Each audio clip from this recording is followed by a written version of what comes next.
जब शेख चली के घर फाके पड़ने लगे तो उनकी बीवी उनसे बहुत बेजार हो गई। अपने मेके से मांग मांग कर कब तक खुलाती।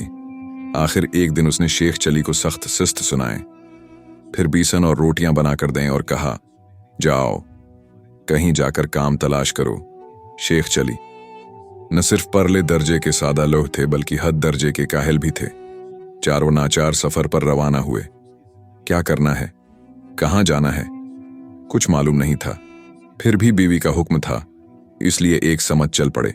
गांव की हद पार की तो पहाड़ियां मिले। वहां एक चरवाहा बकरियां चरा रहा था। शेख चली चलते चलते थक गए थे। इसके पास जाकर बैठ गए और पूछा, क्यों भाई चरवाहे, क्या कर रहे हो? चरवाहा बोला, बस शेख साहब, बकरियां चरा रहे हैं। शेख चली ने पूछा, कुछ पैसे वगैरह मिलते हैं या बस यूं नहीं? चरवाहा बोला, जी अच्छी खासी आमदनी हो जाती है। हर बकरी का 1 रुपया मिलता है। 40-50 रुपए महीने के बन जाते हैं। काम भी आसान और आराम भी। शेख चली ने फौरन कहा, भाई हमें भी ये काम सिखा दो, हम भी ये काम करेंगे।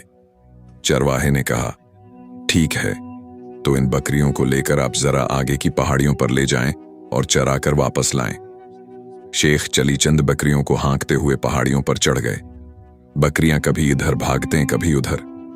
शेख चली को पहाड़ी पर चलने की आदत न थी, बार बार गिर जाते। एक बड़ी बकरी ऊपर चढ़ गई।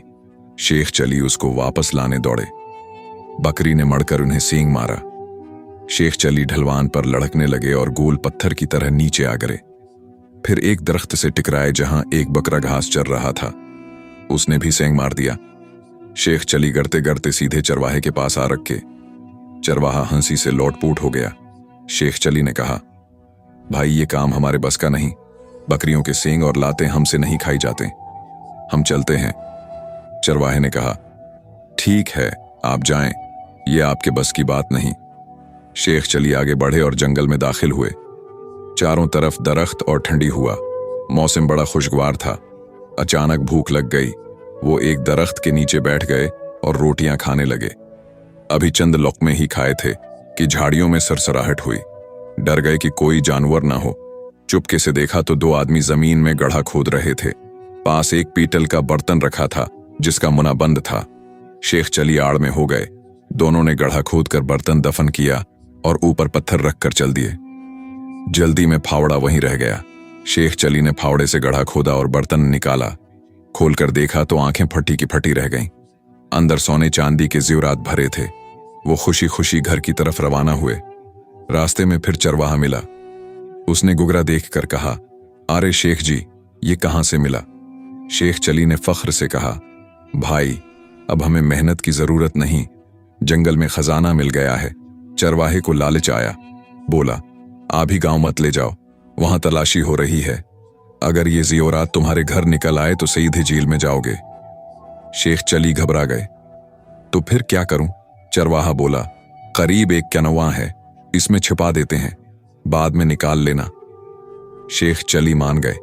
कन्वे पर पहुंचे, गगरा मंडेर पर रखा और झांकने लगे। चरवाहे ने उनकी टांगे पकड़कर धक्का दे दिया। शेख चली अंदर जा गिरे। पानी कम था। वो खड़े हो गए और चलाने लगे। बचाओ, मेरा माल चरवाहा ले गया। कुछ देर बाद वही 2 आदमी वहां आए जिन्होंने खजाना दफन किया था। उन्होंने शेख चली को निकाला। शेख चली ने फौरन इकरार किया, भाइयों, वो खजाना मैंने निकाला था, चरवाहा मुझसे छीन कर भाग गया। उन्होंने शेख चली को खूब मारा और दरख्त से उल्टा लटका दिया। कुछ देर बाद सिपाही आए और उन्हें आजाद किया। शेख चली ने सारी बात सुनाई। सिपाही नदी की तरफ गए जहां चरवाहे और वही चोर खजाने पर झगड़ रहे थे। उसी दौरान बर्तन नदी में गिर गया और बह गया। सिपाही न खजाना पा सके न चोर। अल्टा चरवाहे और शेख चली को गिरफ्तार करके राजा के दरबार में ले गए। राजा ने हुक्म दिया कि दोनों के सर मूंड कर मुना पर कालिक लगाई जाए और गुद्धे पर बैठाकर गांव में घमाया जाए ताकि अबरत हो। दिन भर रसवाई के बाद शाम को छोड़ दिया गया। शेख चली घर पहुंचे तो बीवी ने देखते ही दरवाजा बंद कर दिया और कहा, जाओ निकलो यहां से।